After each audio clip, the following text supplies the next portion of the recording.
demokrasi. Nah, aku mau bicara lebih spesifik nih. Kakak Jul sebagai orang yang pernah menjadi komisioner di KPU, godaannya banyak nggak waktu itu? Anda diganggu? Bukan hanya banyak. Oke.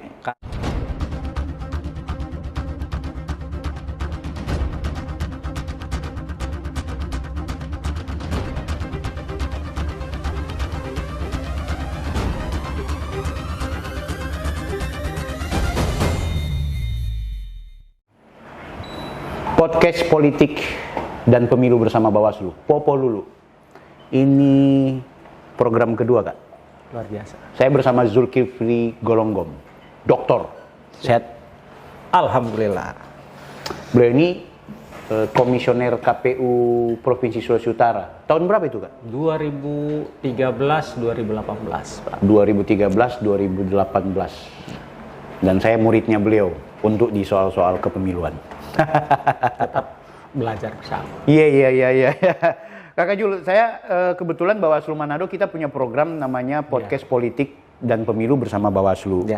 Yang kita singkat dengan Popo Lulu. Ini menjadi kegiatan kita yang mungkin setiap mingguan atau bulanan akan jadi rutin. Ikhtiar Bawaslu Manado untuk memberikan pendidikan politik sih ke seluruh masyarakat, utamanya yang ada di Kota Manado, terkait bagaimana kita mau menghadapi pemilu 2024. Betul.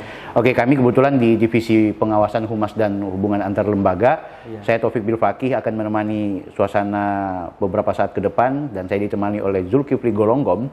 Kita akan bicara soal demokrasi, soal politik.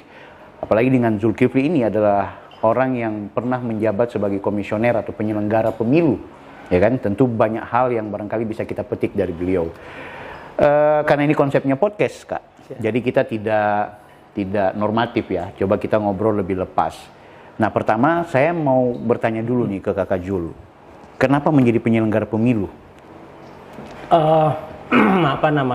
Penyelenggara pemilu ini kan salah satu pilihan mengabdikan diri, mengabdikan hidup untuk setidaknya ketika dipikirkan saat itu ada fase di mana order lama ke order reformasi dan kualitas penyelenggaraan pemilu lebih terjaga, berkualitas dan tentu dengan semangat reformasi, maka itulah yang menjadi alasan bergabung turut serta memperbaiki kualitas penyelenggaraan.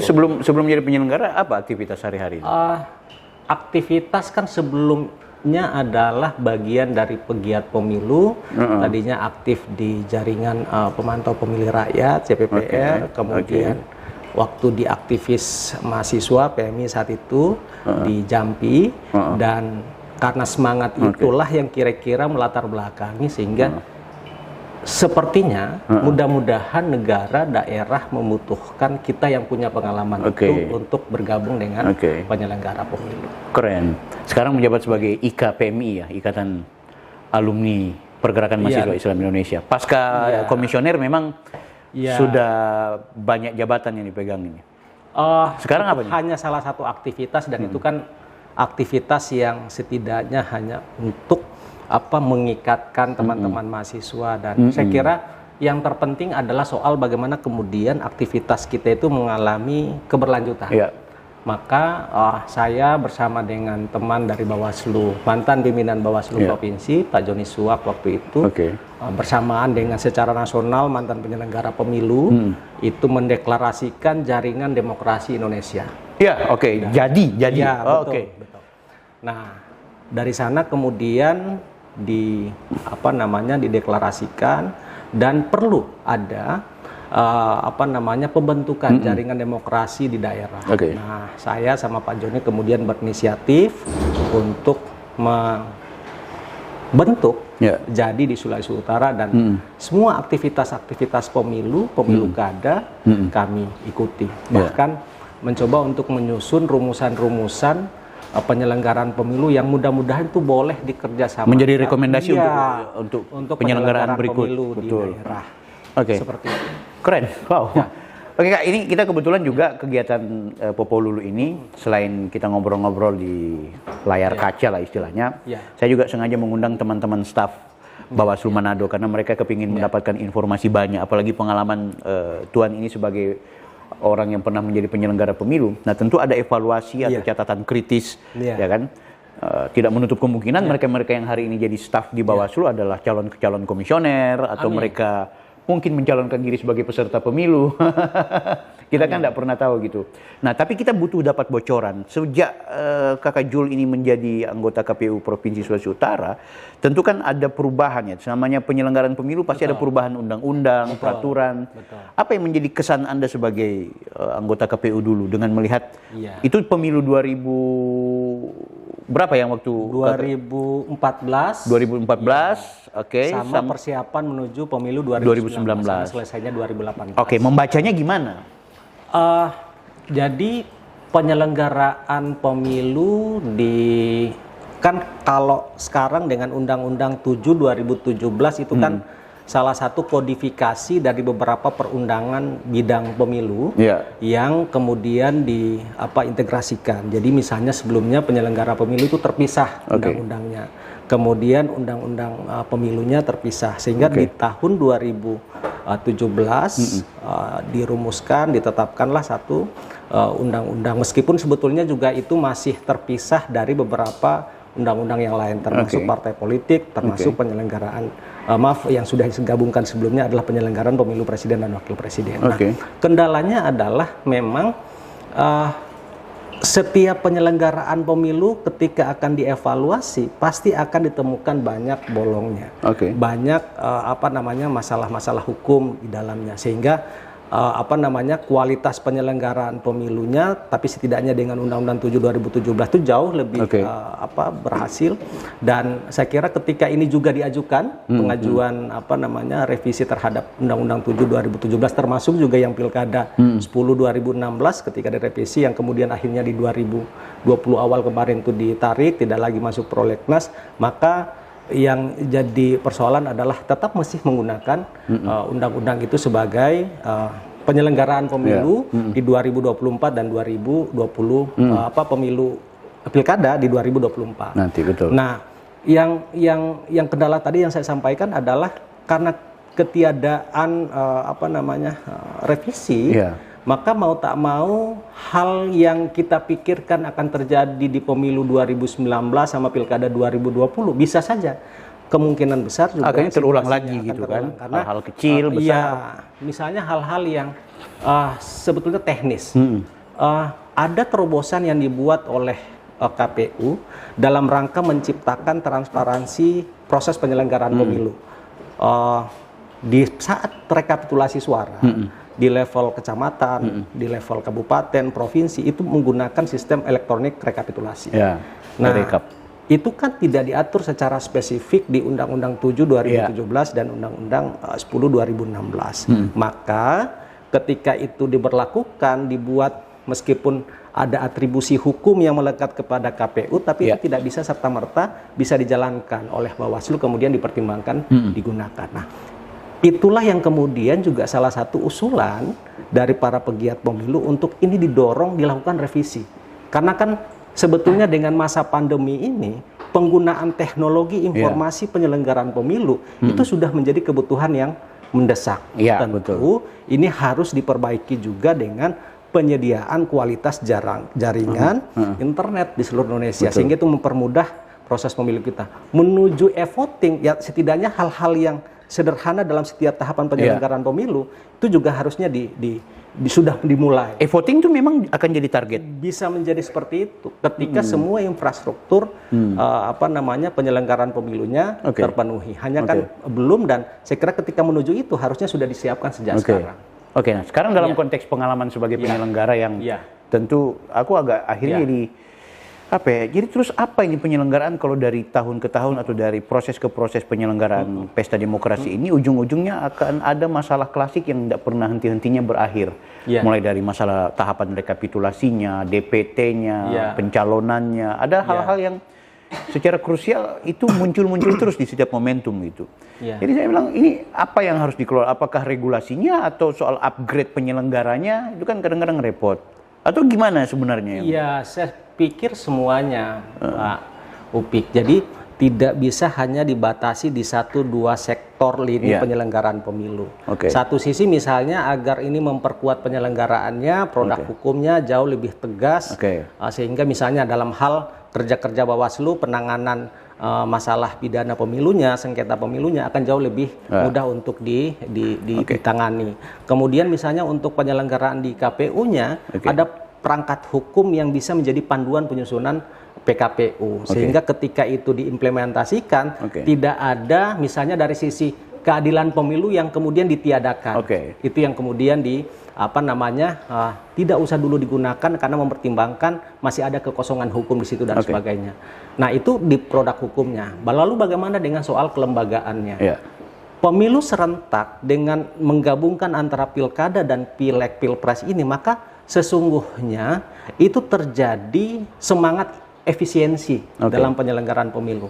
Nah, otomatis maka pertanyaannya adalah kehadiran penyelenggara pemilu itu menjadi juga terbatas masa waktunya, sehingga sampai kemudian muncullah situasi kalau di Bawaslu-nya harusnya penegakan hukum pemilunya yang didahulukan, maka potensi menjadi badan peradilan pemilu bisa mungkin. Kalau di KPU karena ada penyederhanaan soal waktu penyelenggaraan pemilu, maka paling mungkin bisa saja di level kabupaten kotanya ada penyederhanaan untuk dia menjadi ad hoc karena hanya dalam 1 tahun penyelenggaraan. Jadi bisa 1 tahun sebelum dan 1 tahun sesudah mereka bekerja di sana. Nah, sehingga misalnya masih ada sisa pekerjaan lain, apakah itu terkait dengan mekanisme pergantian antar waktu yang itu harus membutuhkan KPU, atau misalnya ada mekanisme pemutahiran daftar pemilih berkelanjutan, itu juga ada KPU. Tapi kalau kemudian itu dipertimbangkan kekhususan kelembagaannya, maka bisa mungkin didorong seperti itu. Akan ada perubahan nomenklatur kelembagaan penyelenggara pemilu. Dari sisi misalnya juga penyelenggaranya. Penyelenggaraan pemilu kita kan memang berbeda dengan negara-negara lain. Australia, Amerika, itu adalah mereka yang punya latar belakang yang spesifik. Misalnya adalah mereka yang memiliki kemampuan administrasi di bidang pemilu. Mereka yang punya kemampuan hukum di bidang pemilu. Ini kalau di kita kan beda kira-kira, kan? Begitu. KPU Bawaslu siapa saja backgroundnya dari mana bisa jadi penyelenggara. Iya, betul. Nah, jadi memang meskipun sebetulnya juga secara keilmuan setiap orang memiliki potensi yang lebih multi talenta ke pemilu, multi talenta keilmuan yang dia mungkin bisa lintas disipliner untuk menguasai itu. Itu mungkin bisa di ini. Tapi kan ketika sekarang dunia mengalami pergeseran, modernisasi alat-alat penyelenggaraan pemilu seperti ini, maka tentu itu dibutuhkan juga kompetensi. Nah, makanya kemudian ya penting juga untuk mendorong di sisi penyelenggara pemilu berbasis kompetensi tadi. Kalau sekarang kecenderungannya adalah penggunaan digitalisasi pemilu, maka adalah orang IT juga yang harusnya ada di dalam penyelenggara pemilu. Seperti itu contohnya. Aku kira keren ya. Artinya ini gambaran umum dan sangat luas sekali kalau kita bicara soal proses penyelenggaraan pemilu ke depan. Kita butuh ada energi atau pikiran-pikiran yang menurut saya juga harus komprehensif dan totalitas. Untuk memikirkan bagaimana penyelenggaraan pemilu kita. Walaupun mungkin kita berada di daerah Kota Manado, saya pikir kita punya sumbangan besar untuk nasional. Ayo dong, penyelenggaraan kita jangan begitu-begitu terus gitu. Harus ada upgrade, mulai dari soal regulasinya sampai dengan ini kan ada evaluasi setiap pesta demokrasi. Nah, aku mau bicara lebih spesifik nih, Kakak Jul sebagai orang yang pernah menjadi komisioner di KPU, godaannya banyak nggak waktu itu? Anda diganggu?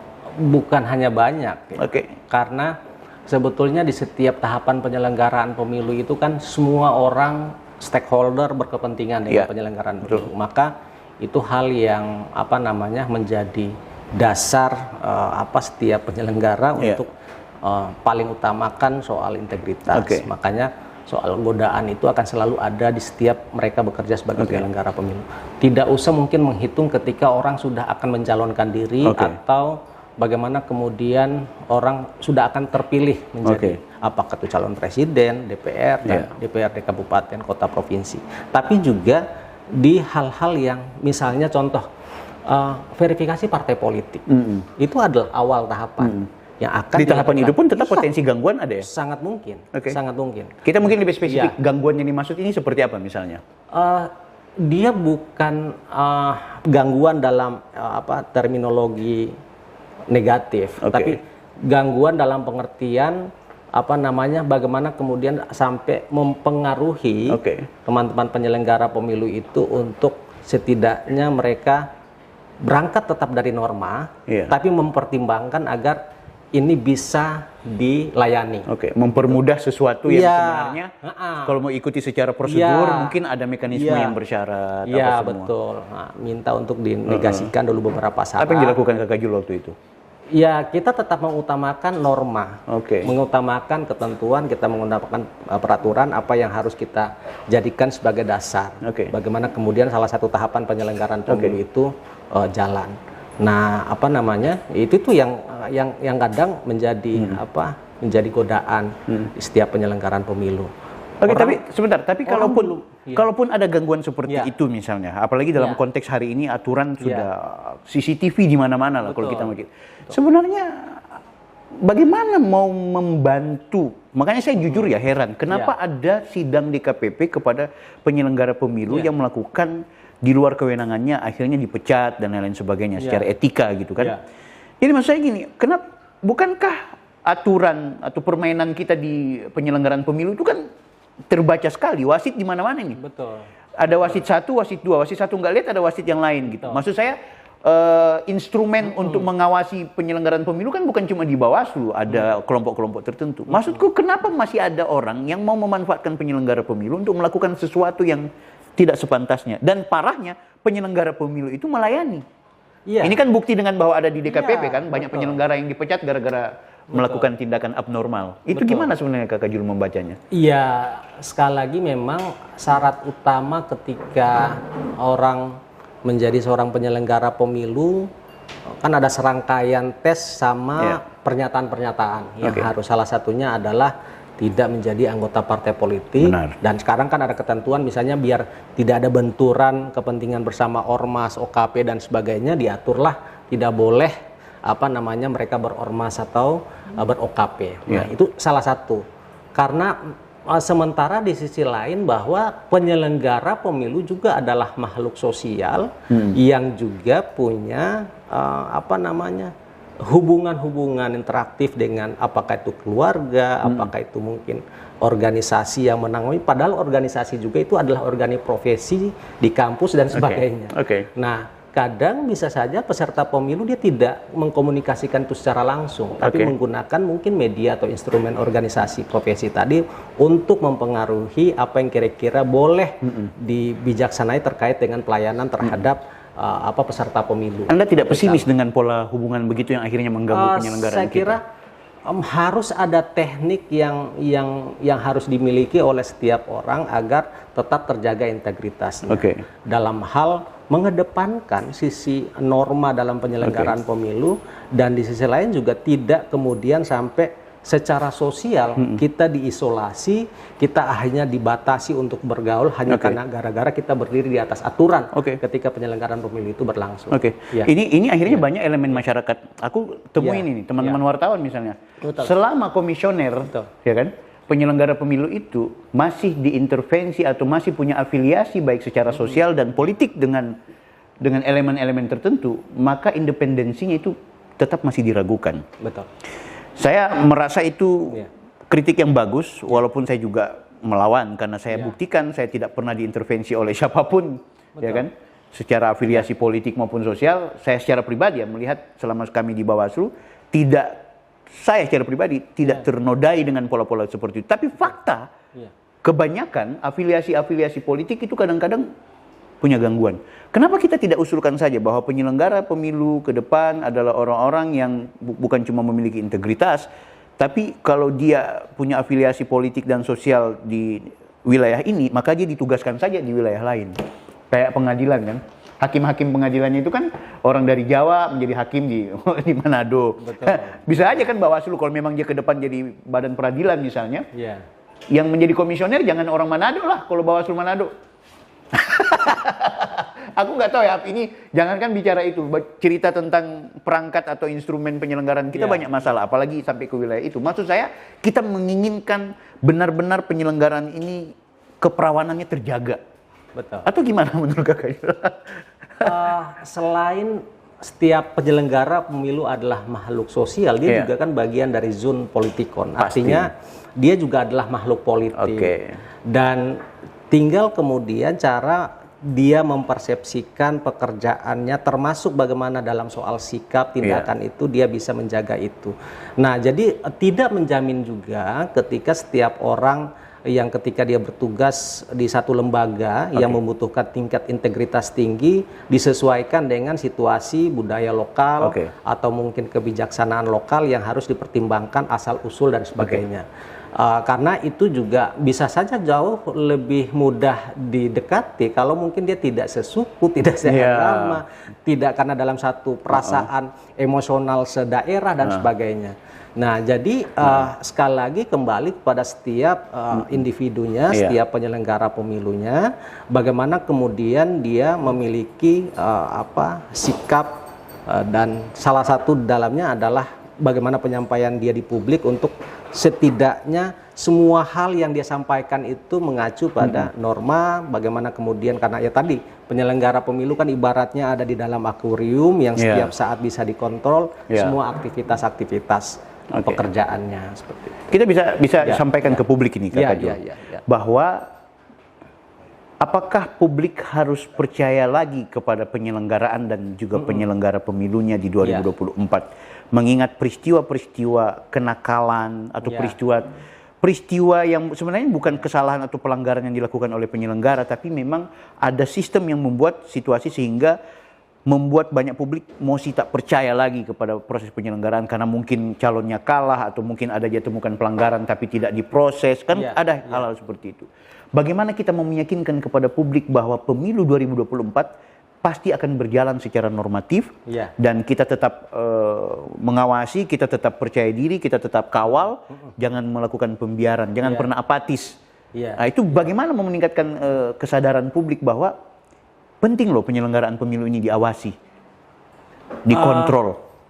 Ruang publik itu di saat ada penyelenggaraan pemilu dia menjadi ruang kontestasi politik. Jadi semua hal orang, apalagi mereka yang menjadi bagian dari peserta kontestasi politik itu, maka tentu itu tidak bisa dihindari. Bagaimana kemudian penyelenggara pemilu membaca dinamika dan situasi itu. Nah, kalau kemudian pertanyaannya apa kira-kira yang harus menjadi ekspektasi publik atau harapan publik terkait dengan penyelenggaraan pemilu di 2024, ya tidak ada cara lain yang bisa kita pertegas, kita perkuat adalah peran partisipasi masyarakat. Nah, partisipasi publik ini kan jarang hanya akan terlihat ketika bagaimana pemilu itu berlangsung saat di tempat pemungutan suara. Katakanlah misalnya kalau di Pilkada 2020 ada yang agak berbeda. Justru di masa Covid angka partisipasinya jauh lebih tinggi, begitu dibandingkan dengan di masa normal. Bagaimana Pileg 2019? Bagaimana Kakak Juru melihat itu kok ada perubahan seperti itu? Kenapa jadi, di masa pandemi? Sampai akhirnya kan ada bahasa yang agak lelucon begitu yang muncul adalah kalau begitu supaya biar tingkat partisipasi publiknya tinggi, ya kita selenggarakan pemilu 2024 ini termasuk pilkada ya tetap dalam masa pandemi. Karena justru walaupun memang juga pandemi tidak akan pernah berakhir dalam situasi ini kalau kita perhatikan. Karena memang prediksi saja dari Menteri Kesehatan itu bahwa sudah paling kurang 5 tahun baru akan berakhir. Kalau hitung 2020 berarti kan selesai 2025. Itu kalau misalnya prediksinya seperti itu berarti 2024 tetap juga masa pandemi. Yang berbedanya kan kalau di Pilkada 2020 itu sudah di masa pandemi. Jadi alat evaluasinya di masa pandemi di 2024 pilkadanya ada. Tapi kan pemilu 2019 tidak ada. Karena dia 2019 penyelenggaraannya dalam situasi normal. Masuk ke 2024 maka tentu akan ada persiapan yang kurang lebih sama ketika Pilkada 2020 juga. Nah, oleh karena itu di saat masa pandemi berlangsung, kampanye juga kan akhirnya dibatasi. Betul. Bagaimana kemudian misalnya sampai KPU sekarang lagi merumuskan orang untuk dicoklit pencocokan pelitian daftar pemilih saja itu tinggal disediakan sarana komputer, taruh di satu kantor kelurahan, dan akhirnya nanti pemilihnya yang kemudian diajak untuk melakukan pemutakhiran data diri di kantor desa dan sebagainya. Nah, sampai seperti itu hanya untuk apa? Biar tidak ada lagi pertemuan home to home, kemudian person by person, hanya untuk memastikan persyaratannya terpenuhi atau tidak. Nah, jadi ya paling utama yang paling bisa dilakukan adalah dengan mendorong agar masyarakat ketika juga kurang aktivitasnya karena masa pandemi, justru itu membuat aktivitas media sosial menjadi media dari masyarakat untuk memantau, untuk mengawasi. Apalagi sekarang kan dengan satu masalah atau isu saja itu bisa diselesaikan hanya karena gara-gara dia viral.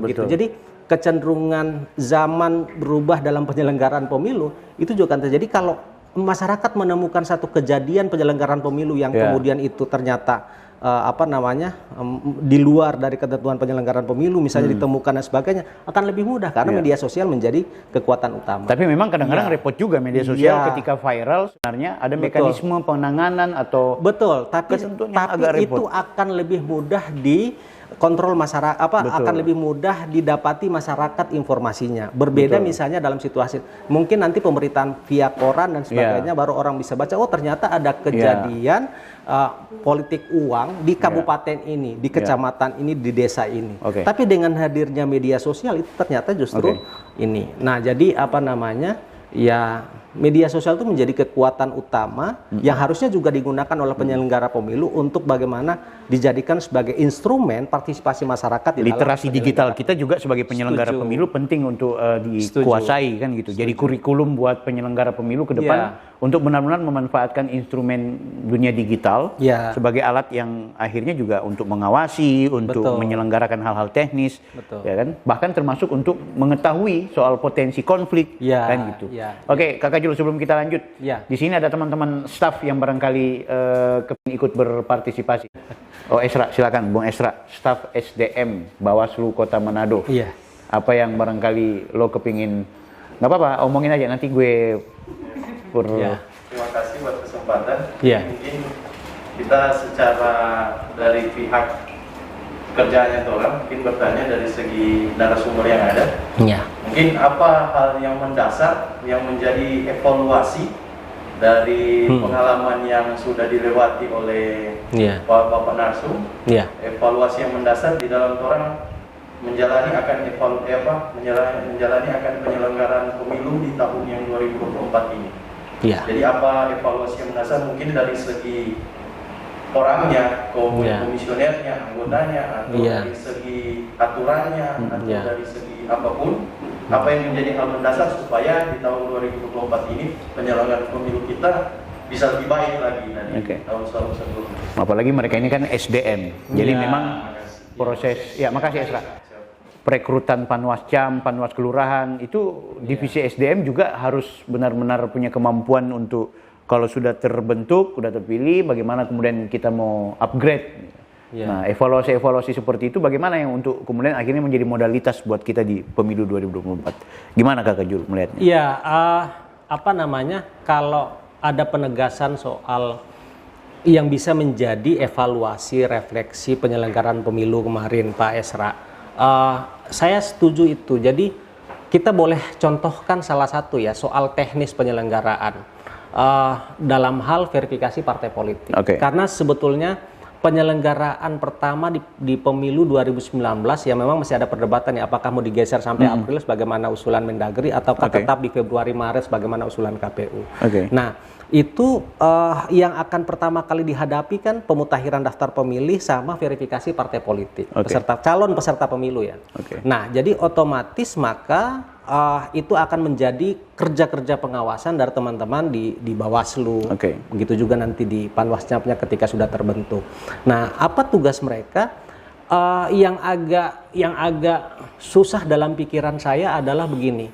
kita kan punya satu putusan Mahkamah Konstitusi terkait verifikasi partai politik yang sudah lolos parliamentary threshold itu tidak dilakukan verifikasi faktual. Oke. Walaupun itu diminta sama parpol lain, harusnya diberlakukan sama. Diberlakukan sama kan ada gugatan yang sama juga kalau tidak salah dari PSI sama Partai Bulan Bintang untuk ada peninjauan kembali terkait dengan ini sampai kemudian diberlakukan sama. Jadi begini, apa yang problem di situ?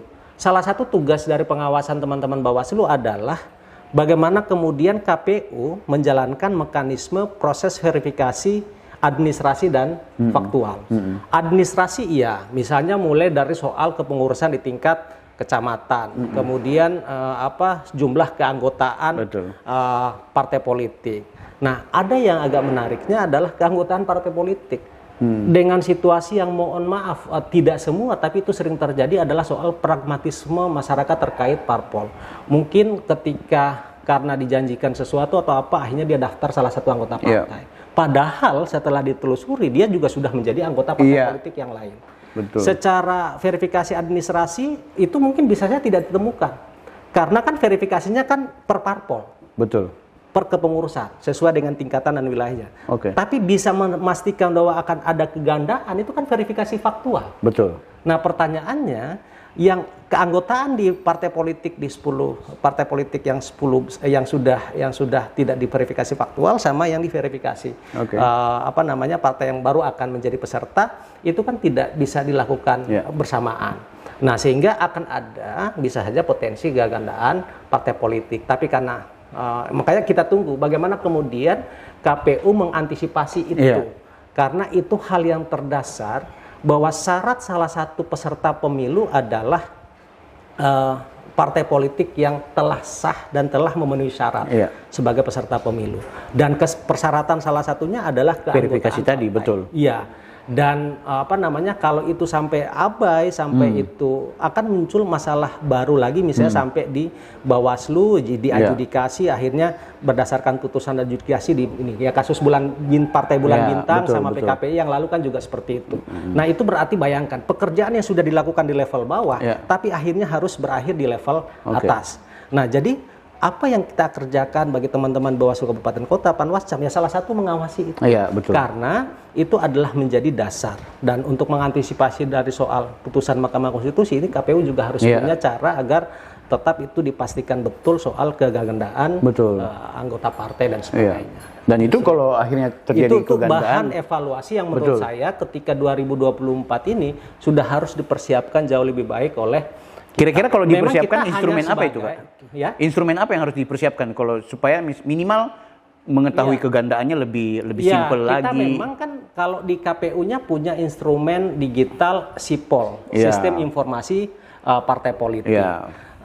Tapi itu kan hanya untuk penginputan data keanggotaan partai. Betul. Nah, betul itu akan bisa mudah terdeteksi dan sebagainya, tapi ketika itu ada verifikasi faktual akan mudah untuk dipastikan bahwa di setiap keanggotaan ini dia ganda dan sebagainya. Nah, kan dia terdaftar dalam 2 partai sekaligus. Ketika verifikasi faktual itu hanya diklarifikasi pada salah satu, dia akan ditanya, Bapak bergabung di mana, partai mana, di partai A atau di partai B. Betul. Nah, katakanlah partai A itu adalah bagian dari 10 partai politik yang lolos parliamentary threshold, sementara partai B yang tidak.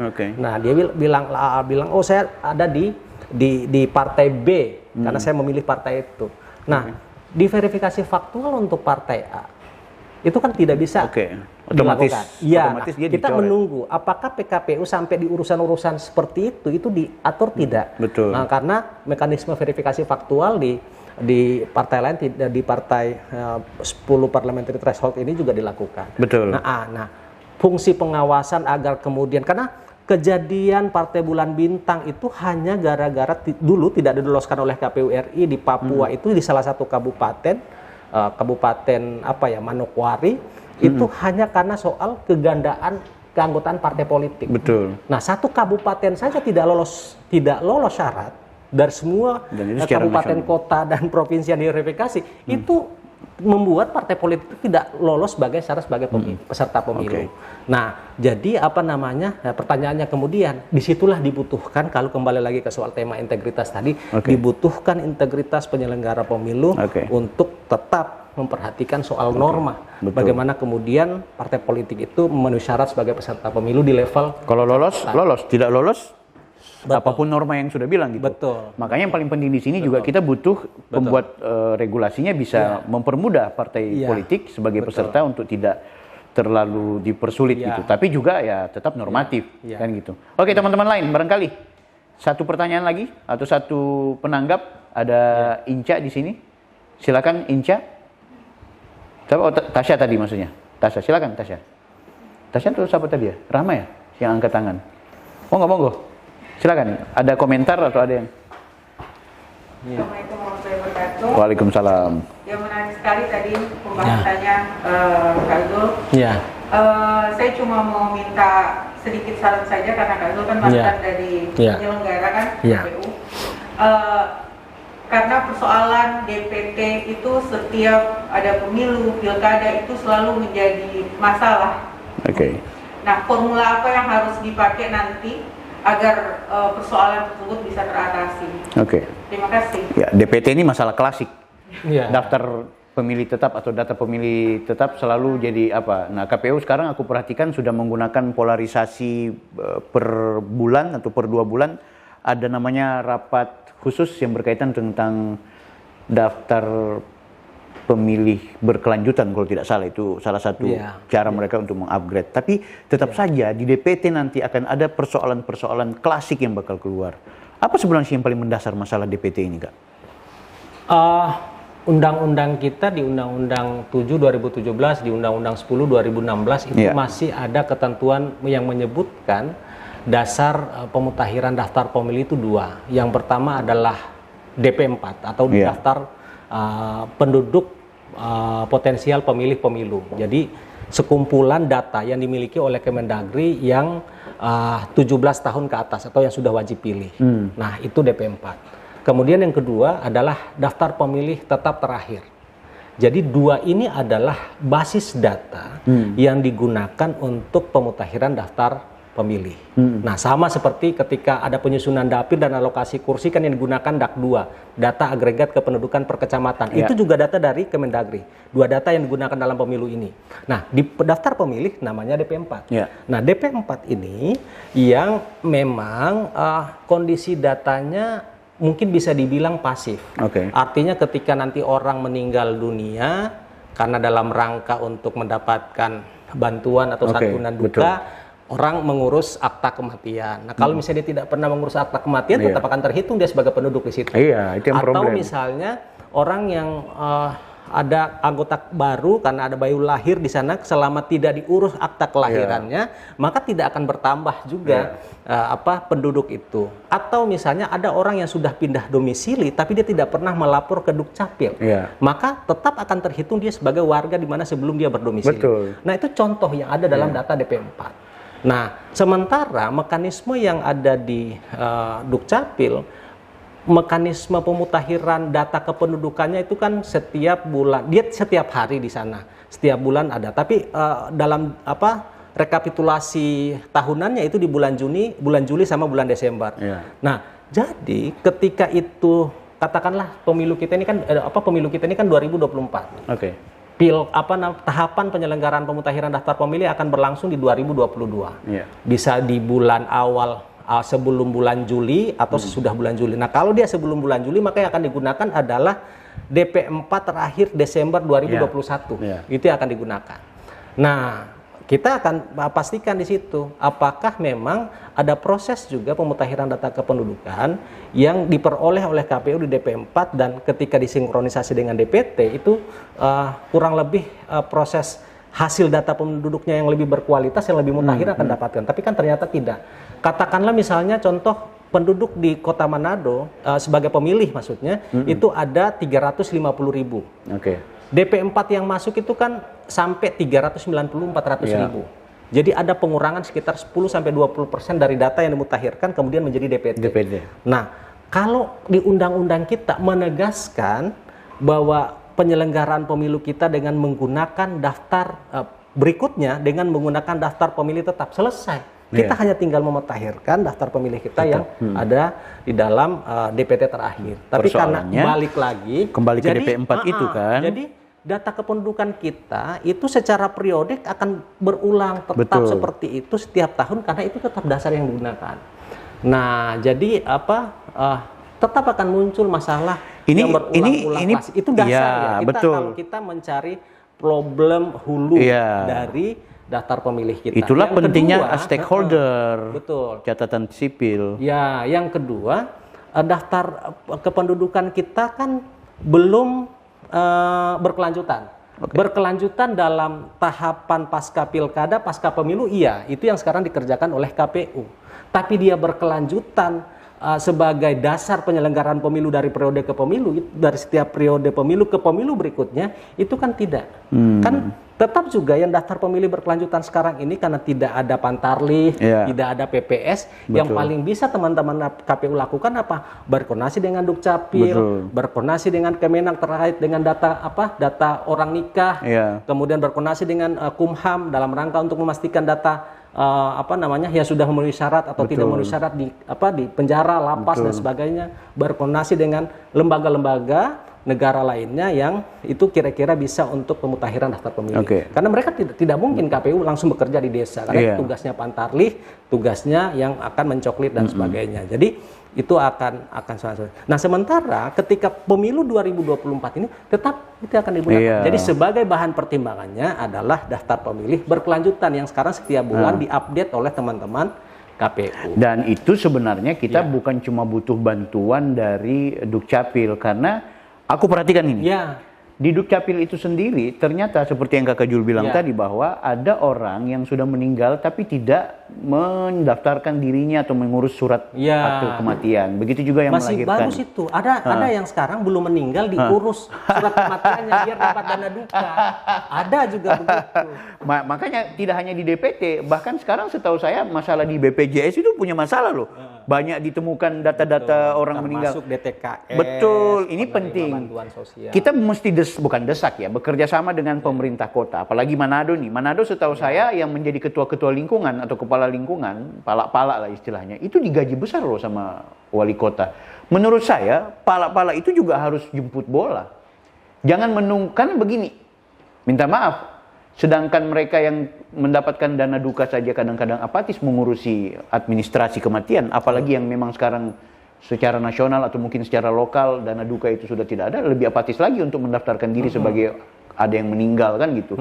Jadi menurut saya harus ada perangkat yang menjemput bola. Ada kelahiran, ada kematian, ada pernikahan. Menurut saya ada elemen yang sudah ditugaskan oleh negara bertugas untuk mengurus lingkungannya harus jemput bola. Kalau dengan cara itu akhirnya di catatan sipil jadi upgrade kan data yang di data penduduk dan data pemilih. Kita bukan data pemilih ya di Dukcapil tapi data penduduk. Nanti kemudian data penduduk itulah yang kemudian akan dikawinkan dengan data pemilih kita secara berkelanjutan. Karena kalau nggak diurus dari sekarang, aku yakin yang dikhawatirkan oleh Rama itu akan kembali jadi masalah lagi. Walaupun nanti kemudian tetap akan ada masalah di DP4, mau jadi cuma error sistem ke apa sampai terjadi kegandaan ke atau bagaimana, tapi setidaknya tidak seperti 2019 itu jutaan loh. Kalau secara nasional, ya kan kegandaan orang yang sudah meninggal kita, Bawaslu Manado temukan berapa di 2019 Gafur? Kegandaan Bawaslu Manado dari 360 sekian pemilih. Ada 43.000 ganda. Manado. Ya kan? Nah, maksudku walaupun nanti ke depan berpotensi akan ada ganda, jangan sampai angkanya 43.000 lah. Nah, itu dari mana ya? Dari kita butuh elemen lain, stakeholder yang bisa menjemput bola. Mungkin begitu ya Kakak Julia? Itu kalau enggak agak repot lagi kita nanti. Betul.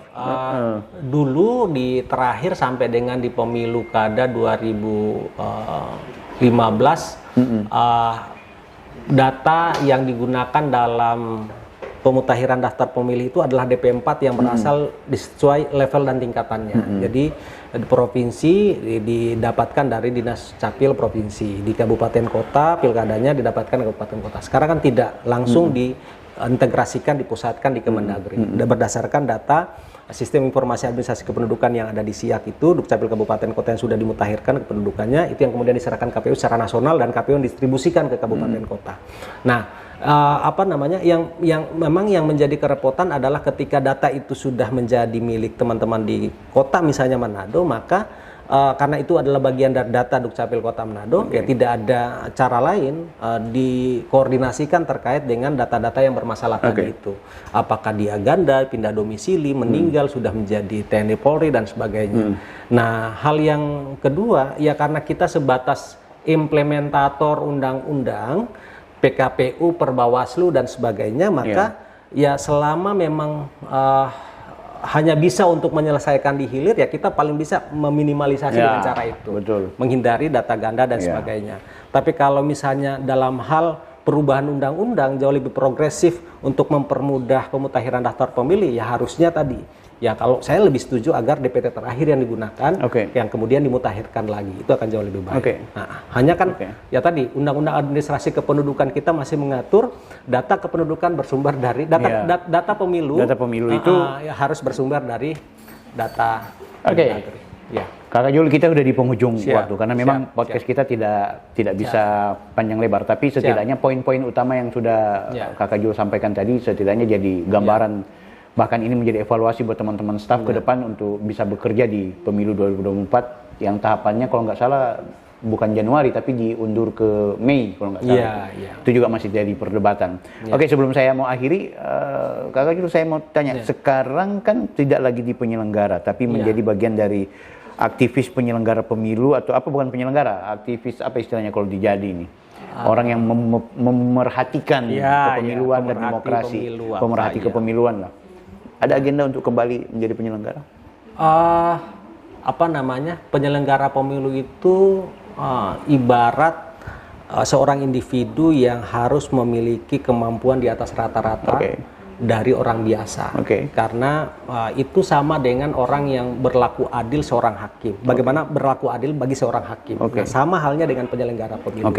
Bukan berarti itu adalah satu tantangan untuk akhirnya kita tidak memilih itu, tapi ketika saya melihat bahwa ada ruang publik yang lain boleh kita abdikan diri, maka pilihan menjadi penyelenggara belum menjadi prioritas dalam belum menjadi prioritas, tapi kan bisa berpotensi untuk kalau kemudian mendapat ruang atau kesempatan dipercayakan, siapa tahu. Saya masih lebih konsen dan hanya punya keinginan besar mengabdikan di profesi yang lain. Seperti itu, sambil tetap mempelajari pemilu, dinamika semuanya sebagai bahan cara kita untuk menyampaikan ide, gagasan, perbaikan ataupun juga mungkin kritik terhadap penyelenggara pemilu jika ada yang norma dilanggar ataupun ada yang tidak sesuai dengan proses apa yang harus kita lakukan di penyelenggaraan pemilu. Dr. Zulkifli Golonggong. Saya Taufik Bilfaqih, Popolulu. Assalamualaikum warahmatullahi wabarakatuh. Terima kasih.